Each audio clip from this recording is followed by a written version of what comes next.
You'd be forgiven for thinking that this is the red carpet for a movie premiere, but that's exactly what the stars of this supposed movie want you to think. In fact, the leading protagonists aren't movie stars, they're getting married, and they're part of a growing number of Chinese couples looking for a Western-style wedding. Li Naiji and Xie Yingjie are both in the Chinese army, and while you may think that soldiers would have a traditional wedding, Yingjie is part of the military's performance wing and has appeared on national television, and it's from this background in the limelight that spawned the idea for a Hollywood-themed wedding in Beijing. Guests arrive down the red carpet, where they're served drinks and snapped by paparazzi, all to the familiar sounds of John Williams' movie themes. And this, of course, is just the prelude to the main event, the movie itself.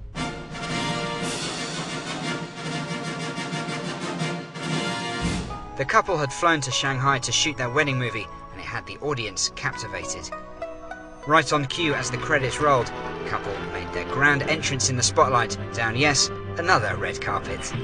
I wanted to walk down the red carpet like a real star. This is the happiest moment of our lives. It's very trendy. All the guests feel like stars, and they feel like they are part of the wedding. But all the glitz and the glamour at this wedding was a lifetime away from what the previous generation experienced.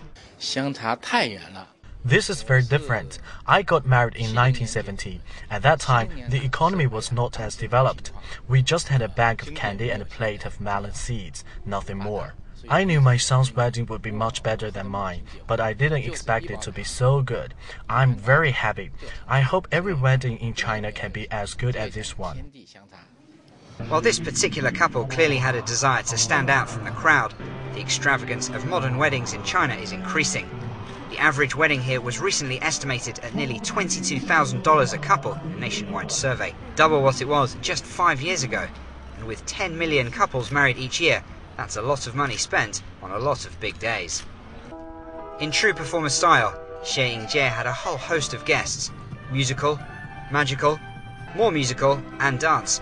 She and her husband even got in on the act themselves. But as well as Western traditions, such as cutting the cake or throwing the bouquet, there were also distinctively Chinese elements. The colour red is central to weddings in China. This one was no different. Red balloons, red wine, red tablecloths, even red rose petals on the red carpet. And while Yingjie entered wearing a white dress, she had changed into a red dress by the end.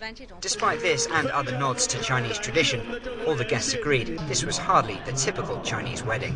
This is very progressive and new. China is more and more open. With globalization, young people have become more open-minded and westernized. Our wedding isn't just Western, it's Western on the outside but Chinese on the inside. And while their movie may not qualify for an Academy Award nomination, in the hearts of those watching, it's already won an Oscar. Mark Dreyer, BON.